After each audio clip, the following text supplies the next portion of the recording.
We're getting into a Healthy Friday conversation at this point, and we're going to be looking at trusting the trial, how treatments are proven. We're getting into that this morning with Dr. Manel Haj. She's been here before, and she is a medical oncologist. Good morning, Dr. Haj. Good to have you here. Good morning. It's always good to be back. Yeah. It's great because it feels like home, and I'm glad that you said that, because it's we can talk about these serious things, but we can do it from a place of a little bit of comfort. So that's great. Exact. Yeah. Faith Musoga is here with us as well. Good morning, Faith. Good morning. How are you doing? Good, thank you. Yeah? Thank you. Nice to be here. Good to have you here. For purposes of this conversation, you're a clinical trial patient, and we're going to get into some of that and exactly what that means and how all of this comes together. So thanks for you coming both. Let's get into it and just settle down a little bit. Dennis is going to share a proverb. We'd love to get your interpretations. So the proverb comes from Kenya, yeah? And we all love our game, the national parks and all that. So this involves animals, but applies to our lives on a daily basis. So a leopard cannot change its spots. Plain and simple. A leopard cannot change its spots. Daktari, karibu nyumbani. How would you interpret that? Asante. So, how do I interpret that? Yeah. So I think, we have our roots, we belong to our roots, and no one can change that. That's how I feel about this proverb. It's like we are always belonging to the same roots. Same roots. Like we can change one skin by another skin. Yeah. Hey, that was a very clever answer. Things about proverbs, but yes, I think that when you think about a leopard, you think about a strong animal. And what a strong animal can do. So I think it means that whatever happens to it, it still remains that strong animal. It still remains that to do what it can do. Yeah. You can pet it. You can call it Johnny as a pet, Yes. but it's still a leopard. Absolutely. And I'll show you the truth. That's for sure. It's interesting that we have this conversation today because we're in the throes of very many health conversations at the moment, where things have been signed for Kenya in terms of what can be done in the future when it comes to testing and trials. But right now, when we talk about what you can find or what you need to know for how you can treat particular diseases, then trials come into place. For the longest 3 months during COVID, we wondered, would we get a vaccine? And they said that these were on trial. What does that actually mean? Let's start with that, Daktari. When we're saying put things on trial and let's see if they'd actually work, and then we're not in a lab testing on animals, but then with human beings and how they will react. How do we get into that process? So we need to understand, first of all, what is a clinical trial. So a clinical trial is a research that is done on human volunteers. So I really want to emphasize that those are volunteers. And to try a new intervention. Should it be a medication? Should it be a procedure? So any kind of new intervention on human, but those humans have volunteered to do the trial.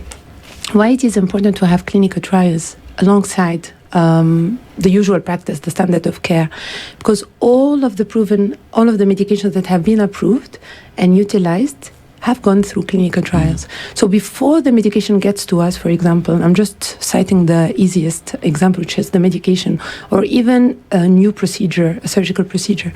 So for a medication, it went through a preclinical phase. So it was tried on mice, and then we have different phases, so phase 1, 2, 3, and 4. 1, it's where you only have like a few. Phase 1 is just to make sure that the drug is safe and the dose is determined at that level. So you have basically 1-2 patients who volunteer. And then phase 2, it's where you want to really prove the efficacy of that drug and then the response. So you have a dozen of patients who are volunteer to get to phase 2 trial. Then phase 3, you have 100 of patients where you really now want to get to know more the drug, the efficacy, the minor side effects, the major side effects. And then once that is established, it is commercialized. So that's phase 4 now. Yeah, so those are the different steps of clinical trial. The intervention sometimes can be not even investigating a new drug, it can be investigating a new combination. So sometimes you realize that those two drugs can give you a better option than just using them separately. So sometimes it's just to prove that this combination would be better than the other combination, or using a single drug at a time.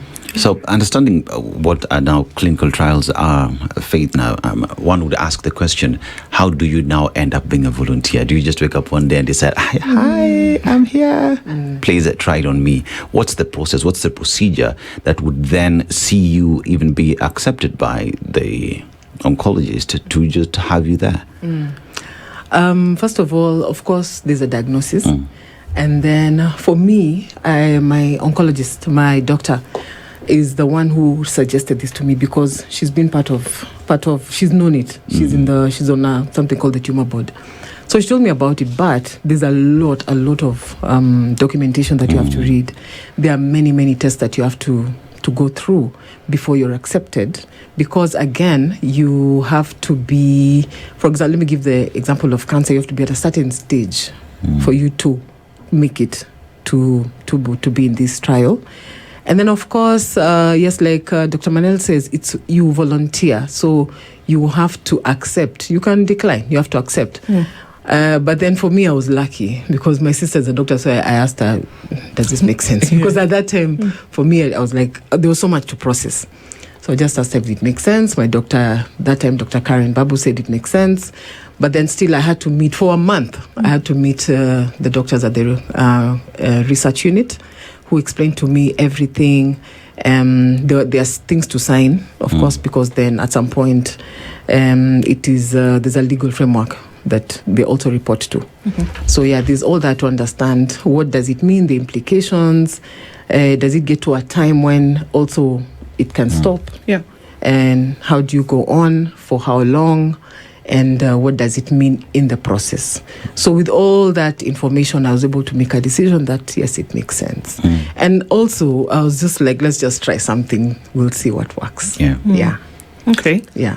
So how do you decide what it is that you're going to do? If somebody, how do you know what you're volunteering for?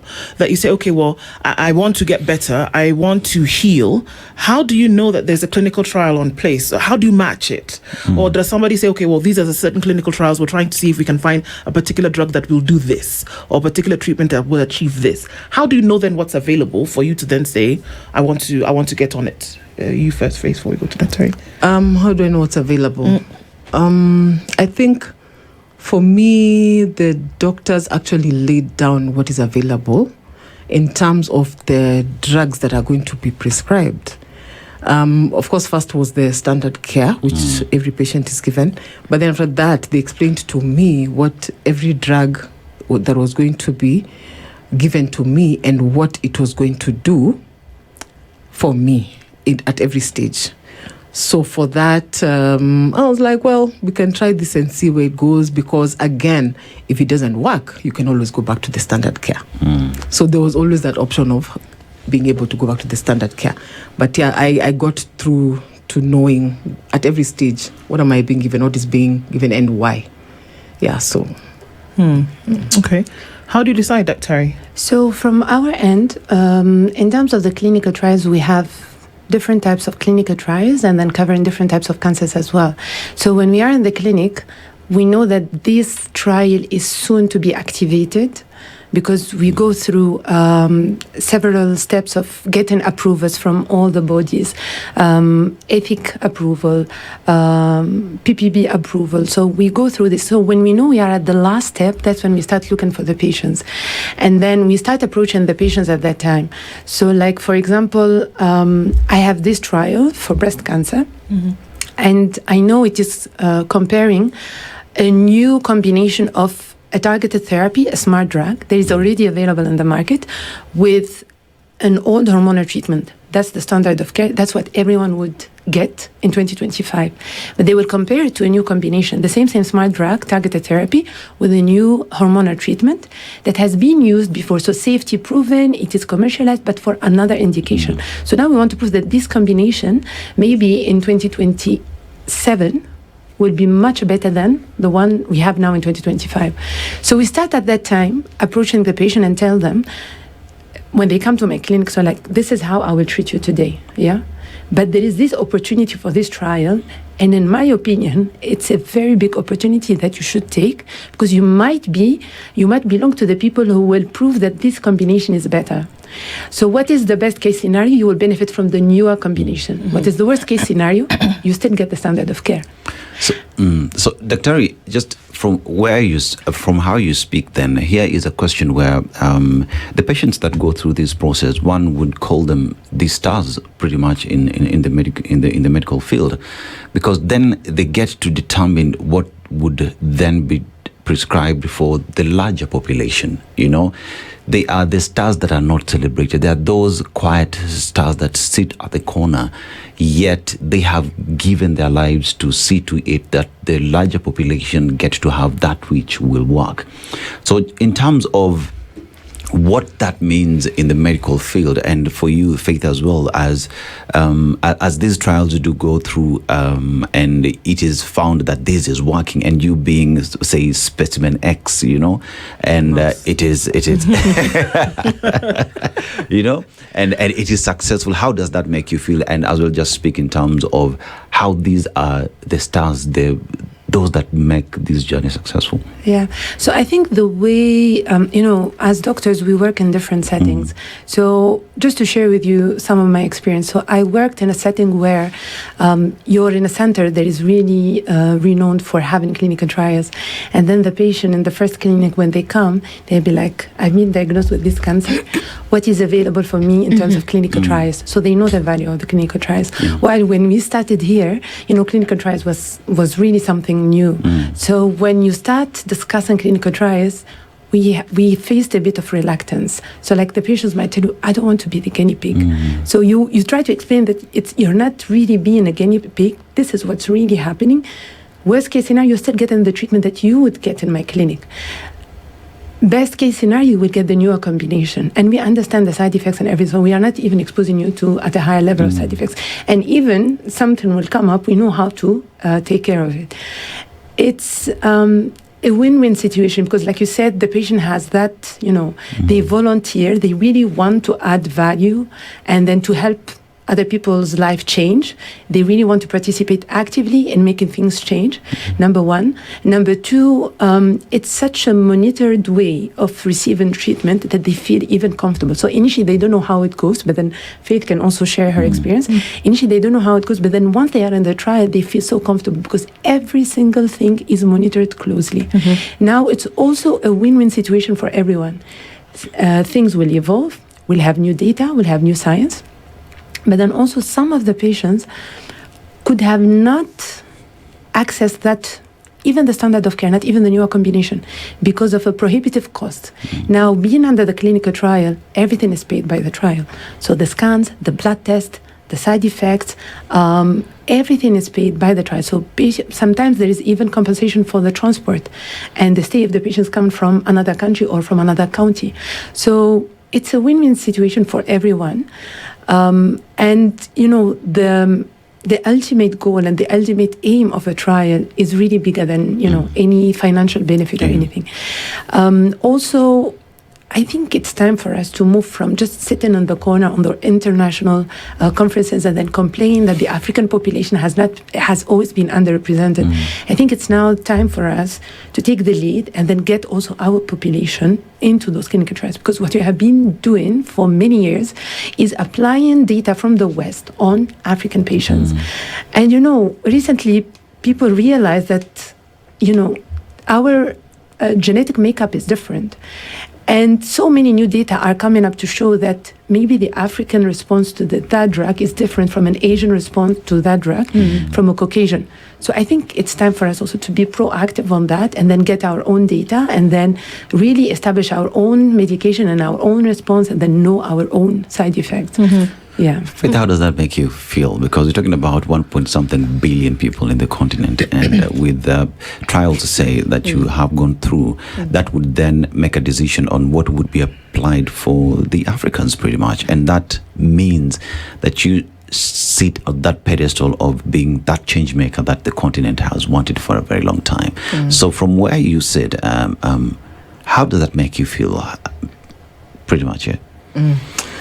So first of all, when when you get the diagnosis, you just want to get better. Yeah. So you're not even thinking, okay.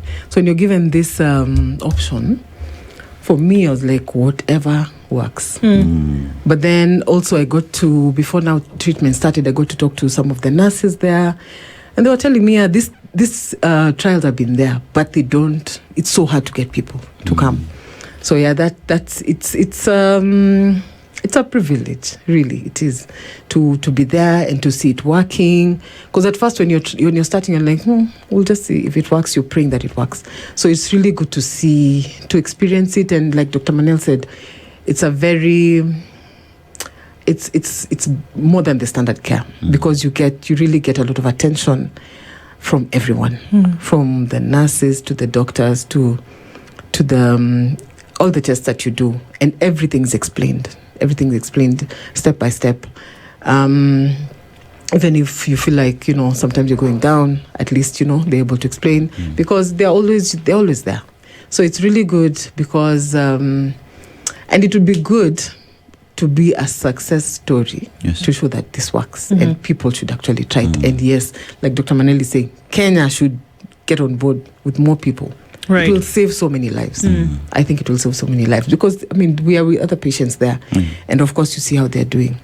Okay. And yeah, I haven't come across someone who's like not doing well.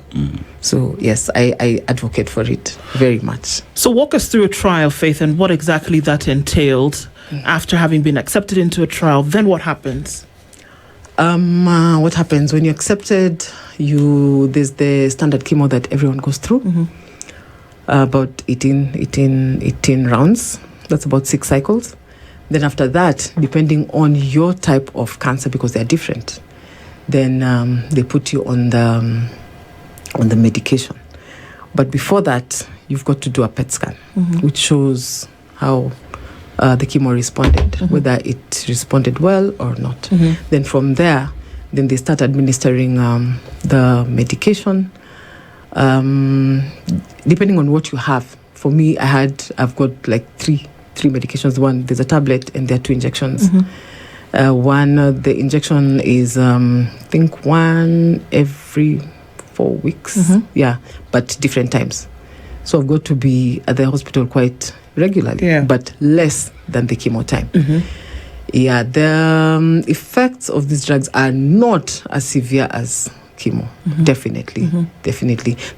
I think there's so much technology that has gone into medication now that it makes it better. It makes it very, very bearable. Like I'm back to work, so that has helped a lot. And of course, then in between all these cycles, there are PET scans, CT scans. You have to do an ECG, an echo for the heart exam. You've got to do blood works every other time, and reviews every time I go. I've got to be reviewed so that they can check on the progress to see if the response is good, and if it's not, then what do we do about it? Yeah. Okay.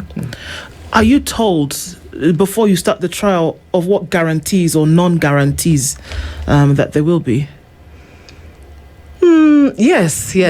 You are. We are told that it is a trial. Definitely, we are told that it is a trial.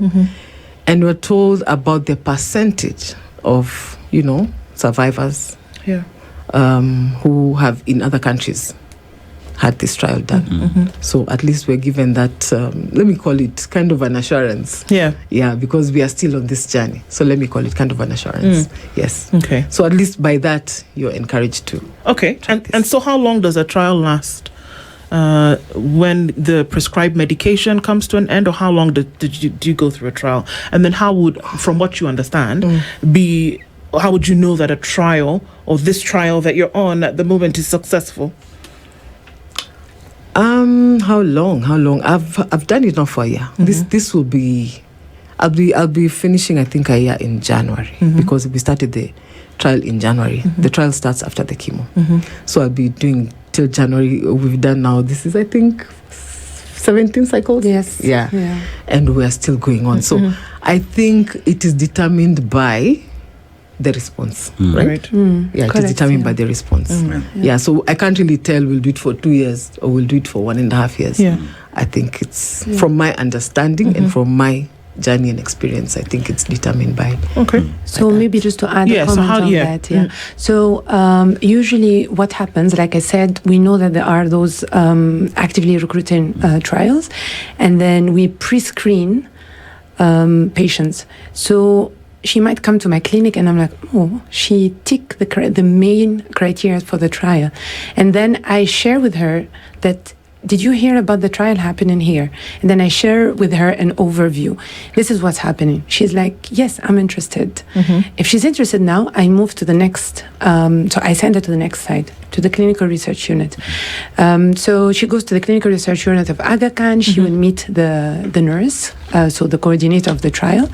And then before going into details of her, confidential information, she'll share with her what we call an informed consent.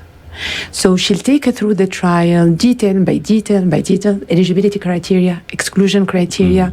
When do you exit the trial? When do we call a good response? When do we call a non-response?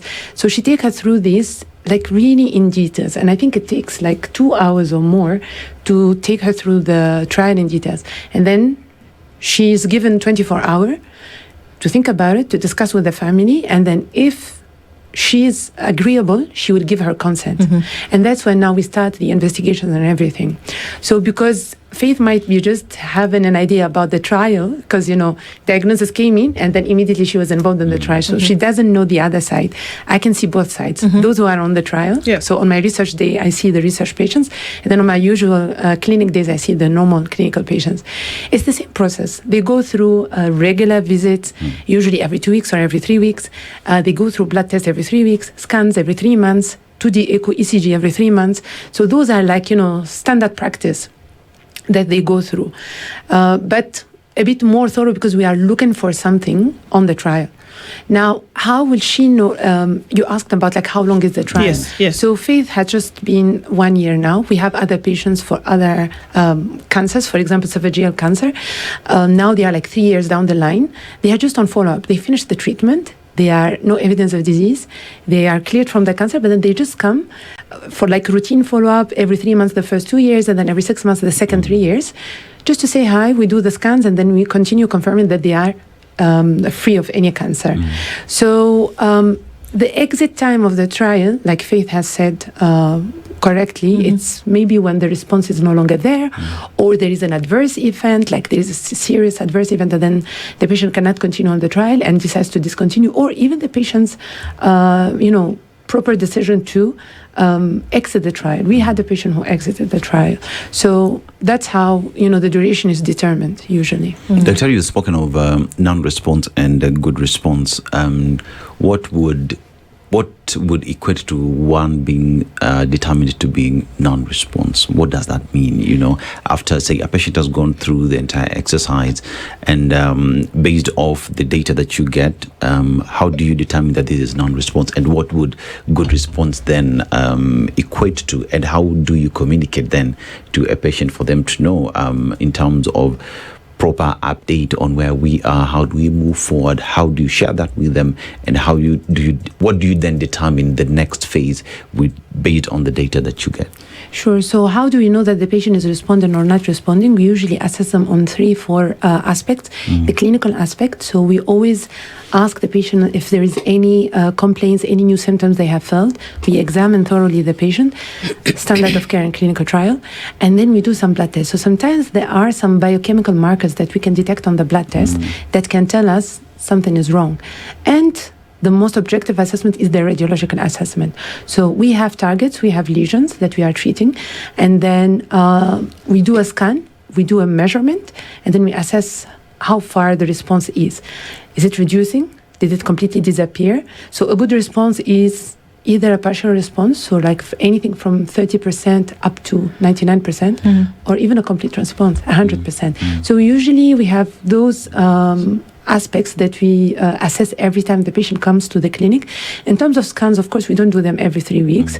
There is a timeline for the scans, so like we do them every 3 months or every 6 months. Sometimes we can do them earlier if clinically we are suspecting something. So that's how we usually assess the patient. Okay. I mean, just for purposes of clarification, and folks are wondering, okay, so how much do I need to pay to get onto this trial? I think you had said that you're applying for a trial, and usually everything in that trial is taken care of by the originators of the trial, isn't it? Correct. Or is that something you're paying? No, it's completely free of charge. The patient just volunteers. They understand, the whole, like the end point of the trial, and then they decide to be enrolled. Everything is free of charge for the clinical trial. No one pays nothing because, if money comes in, there will be a conflict of interest. Indeed. So, yeah. Of course, with a trial, the word trial already denotes that you are attempting to do something. So does that then also mean that you're not sure of the outcome and that you're actually just trying for the best results? So behind every trial, there is a hypothesis. Okay. Yeah.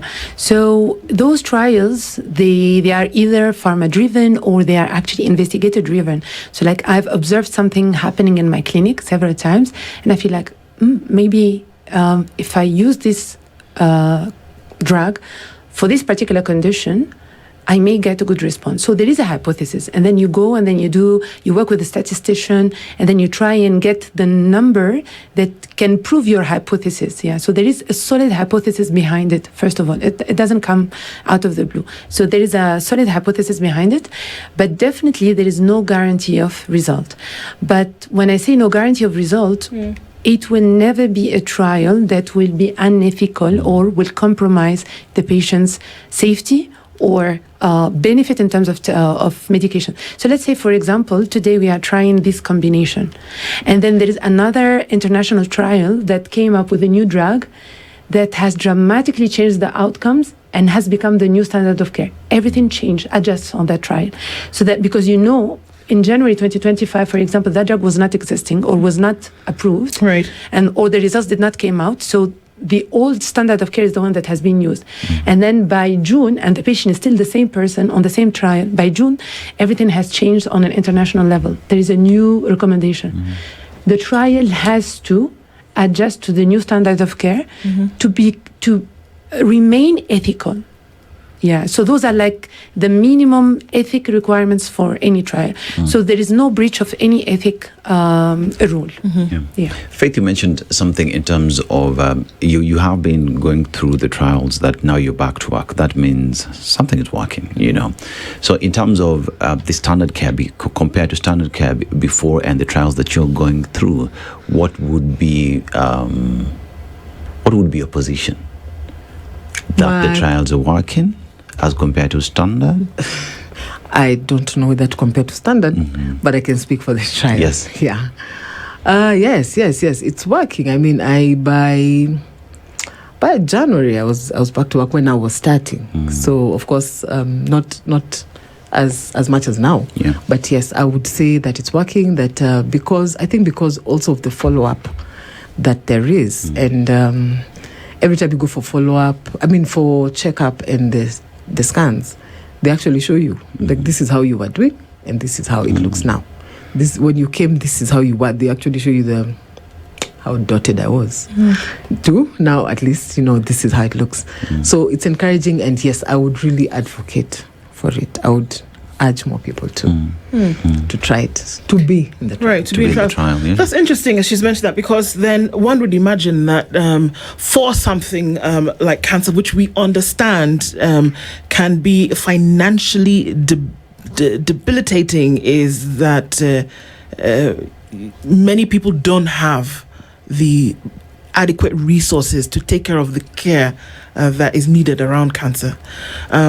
So do we have more folks than for trials that are available? Is there a line? People are lining up waiting to be approved for trials, or are we not having as many people take it up? No, actually, we are struggling to enroll patients into trial. Really? But, yeah, we were really struggling. So when we had our trials open, like we advertise everywhere.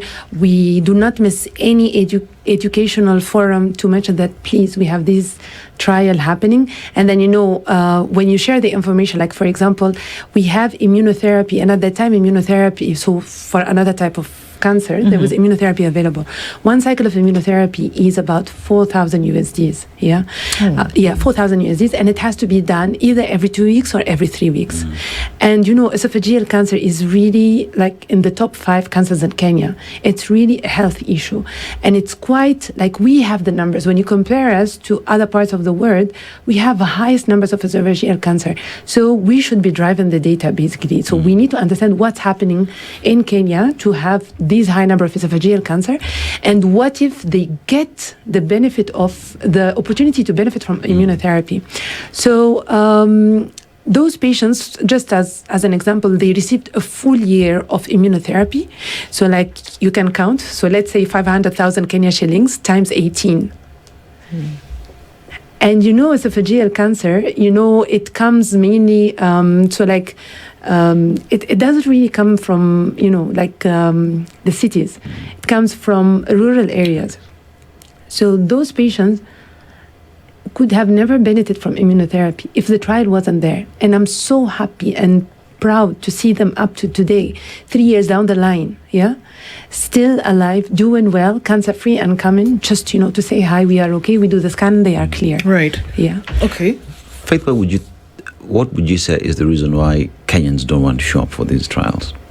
So it's big because we live in a society that stereotypes do exist. Why are you going there?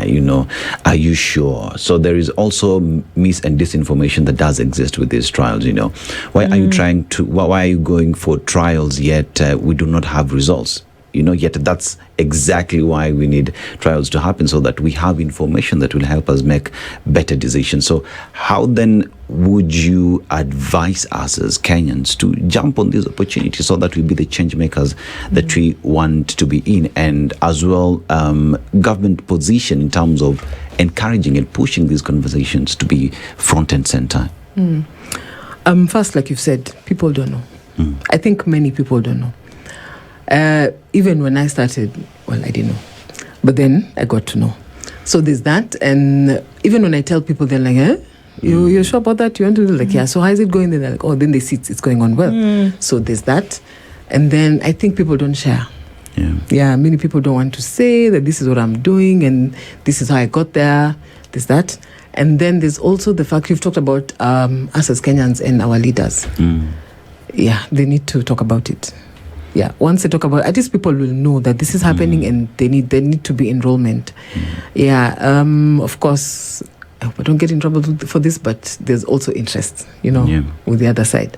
So, but this would benefit so many people if they got to know, especially, not just in the rural, even in the city, people can't afford it. But they would get so much help if they got to know more about it. That's if we shared that this is what it is. And then also, if it's just put out there, that this is there and you should come for it. Yeah. But, we can be real, Faith, and Dr., isn't it? Because when we hear trials and we hear clinical trials, for a lot of people, the first thing that comes into your mind is mice in a lab. It's true. People think, okay, so are you going to do to me what people may have done to animals in a lab somewhere? And so somebody says, well, I don't want to subject myself to that. Those are real emotions that come from people, even folks who will be in a position where they can be helped. Right? So Faith, you went and you got the information, and then you were better for it because you said, okay, this is something that I can do. Like you said, helped your sister as a doctor, so she gave you the information that you needed as well. But then there are folks who are sitting on a problem with the mindset that this is the case, which is why we asked, what happens in a trial? What exactly happens? And that also, we're trying something that we don't know the results of. So maybe the almost stigma that surrounds all of this can be, deconstructed so that we can understand what exactly it is and not surround it with maybe words that people don't understand. That it is treatment. It's not trying to see if your body can respond to it, but it is actually somebody being treated in a trial with medication and procedures that will help you get better. Am I wrong? You're not wrong. Okay. So I just wanted to add also, for example, for the trial Faith is doing, like I said, it's a combination of drugs that we are already using. It's the combination that has been tested. So we had another trial, the KRAS G12C trial, where a new mutation has been discovered. It's called the KRAS G12C. And then a new medication was discovered for that mutation. So this was really an investigational drug. So we struggled a bit. So what that trial offered us, and it was really a huge opportunity, is a free of charge full genetic testing, because we are looking for one mutation, but you have to test 400 mutations to be able to identify if that one exists, yes or no. And if it exists, you can give that new molecule, which actually did not even have a name, it had a code. You need to give that new molecule, which is a smart drug or a targeted therapy, to the patient. So that's really, that was really a difficult call to make for the patient. You'll tell them, I'm really trying a new investigational drug. Right. But then also, you need to put it in the context. Those patients, at that time of enrollment, they didn't have any other option. So either be part of the future, and nowadays the future in oncology is precision oncology. Tell me what is your genetic signature, I'll tell you what is your oral tablet. Yeah, so we are on that era. So they had either nothing or these oral tablets, But then there was a lot of things that we benefited out of that trial, not only because at the end, only 1% would be positive for that particular mutation and will benefit from that oral tablet. But then we managed to have a look at the genomes of the patient. So we can also see if there are other targetable mutations, and those mutations have other readily available in the market medication. So there is a lot to gain from a clinical trial. That's what I'm trying to say, a lot, in terms of, free access to medication, the value of, helping science evolve and then make new discoveries, the value of having our own African data. It's really a win-win on all aspects. And I think just because it was the beginning, there was a bit of reluctance. But I think now people are more open towards clinical trials. Even up to now, some patients now come and they're like, I heard you're doing clinical trials on breast cancer. I have a breast cancer. Am I eligible to any of the trials? So I'm seeing the change in the mentality and then in the culture, which is positive. Maybe what we really need, what is still a bit frustrating for us as doctors, is that our process to get the clinical trial approved takes forever. So, for example, there was an amazing clinical trial for triple-negative breast cancer that we could have had here, and based on our data, we have a high rate of triple-negative breast cancer, which is an aggressive breast cancer. Just because of delays in getting all the bodies, the boards approved. So starting from, ethic committee to PPB to this, it takes 365 days sometimes to get a trial activated. Why? 300 because everything is you can move to one step only if you achieve the first step. And then by the time, you keep moving, some amendments are happening, because remember this trial in particular, it's an international trial. So recruitment is happening all over the world, from Europe, Asia, America, Africa. Now we are delaying. Our site is not activated. People are recruiting out there. We have a target number, 1,000 patients. They have reached 500. They have reached 700. We are still waiting for the approval. We are still waiting for our site to activate. Sometimes we get our site activated and we only have 50 spots remaining around the world. Oh, hang on. I'm sorry. So a clinical trial is not country-specific or site-specific, that we say, well, okay, Dr. Manel has this clinical trial, which she may be the overseer of. But a clinical trial can be global. There's somebody in Pakistan who is in the same trial that Faith is in Nairobi, and that somebody is in Abuja and somebody is in New York. Is that what we're saying? So we have different types of trials. Okay. The one that we have now are international and multi-centric. So we have several centers around the world. And everything is actually even monitored and checked centrally. So like, the radiological response, the accuracy of the biopsy specimen is being sent centrally to Europe or to wherever the center is, to be checked so that everyone is aligned around the world. But we can also have a site-specific trial.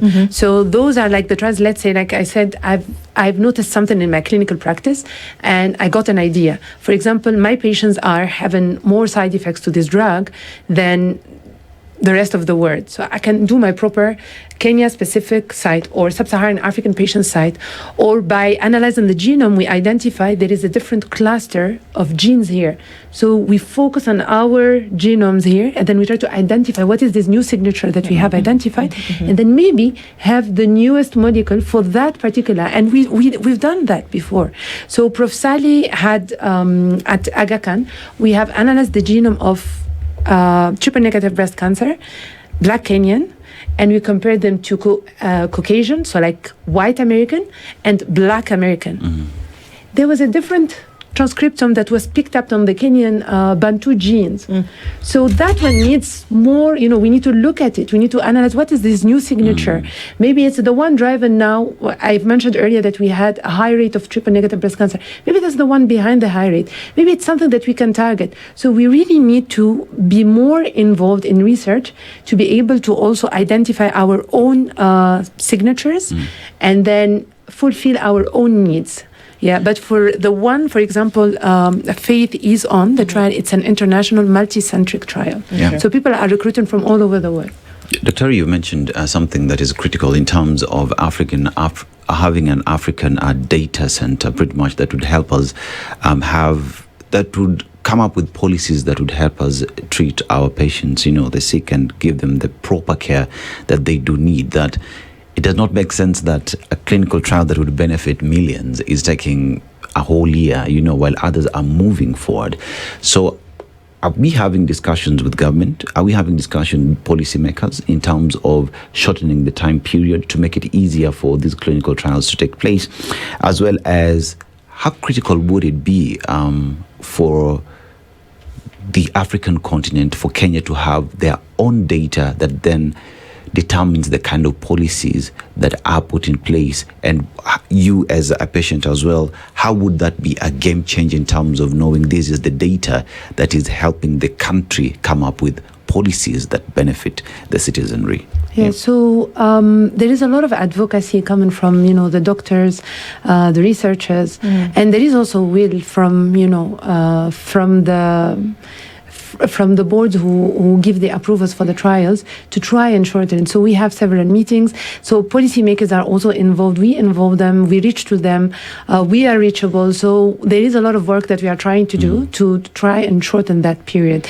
And I think the COVID period has shown us that it can be done. Getting approvals for trials during the COVID period around the world has dramatically shortened because there was a crisis at that time. So if we could do it under pressure, we can also do it out of pressure if we structure ourselves well.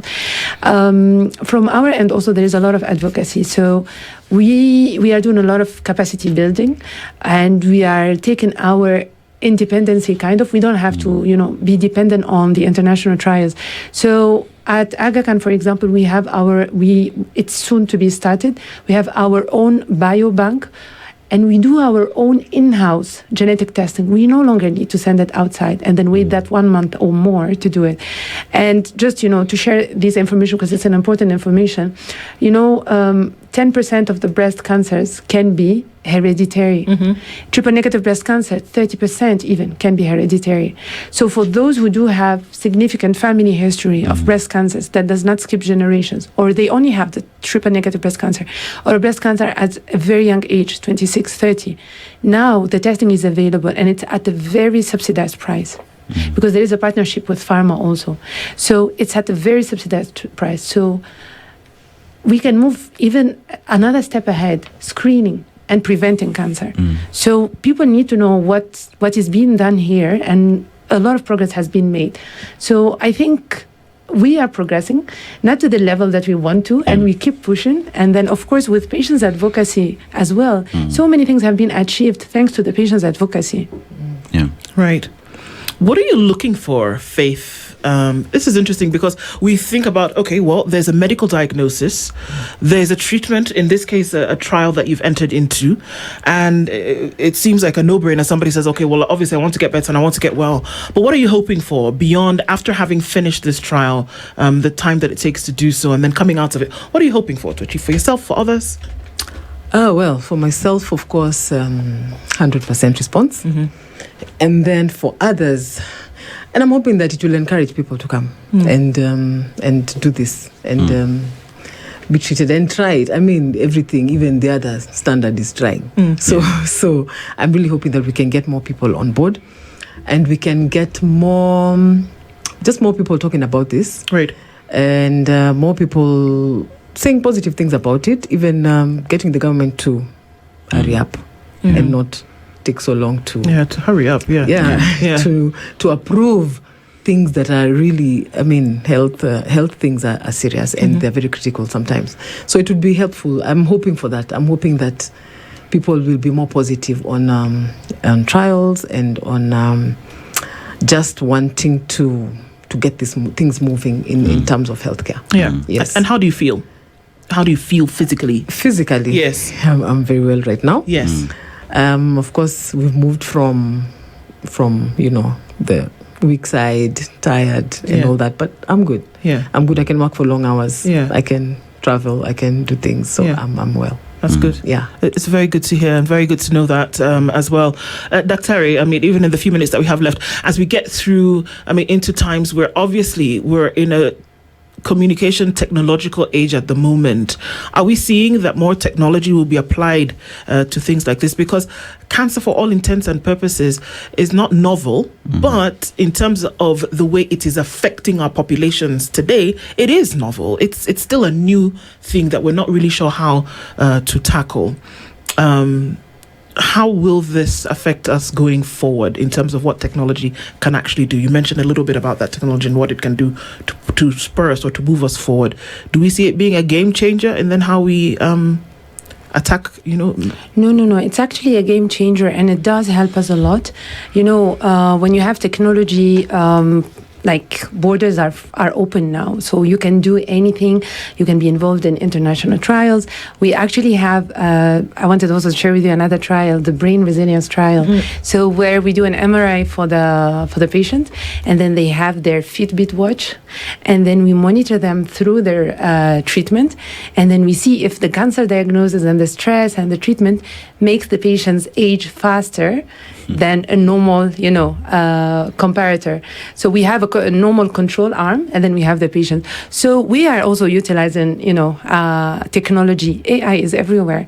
So now also we have AI assisted diagnostics that makes us, save time, number one. Number two, it can even make us reach those deep rural areas where maybe they couldn't have had access to a specialized doctor or a specialized or a sophisticated technique of diagnosis. So we are using also digitalization. Yeah. It's on our side and not against us, definitely. Always good to know, and very good to hear that people's lives can actually be, touched, saved through this. And thank you for being here to then be able to be authentic, Faith, about how this has actually been, and also then how you've continued to work with people, Dr. I think even then we just send you your flowers, man. Yeah, absolutely. Send you your flowers because it is through people like you that the world gets to be a better place. So we celebrate you today. Thank you. Yeah. Thank absolutely. you. Dr. Manel Haj is a medical oncologist. Faith Musoga, of course, this morning champion. We'll call you that. From what? Thank you. And thank you very much for being here. On this Healthy Friday conversation. Asante Sana. We look forward to more. This is the Situation Room, the only way to start your day.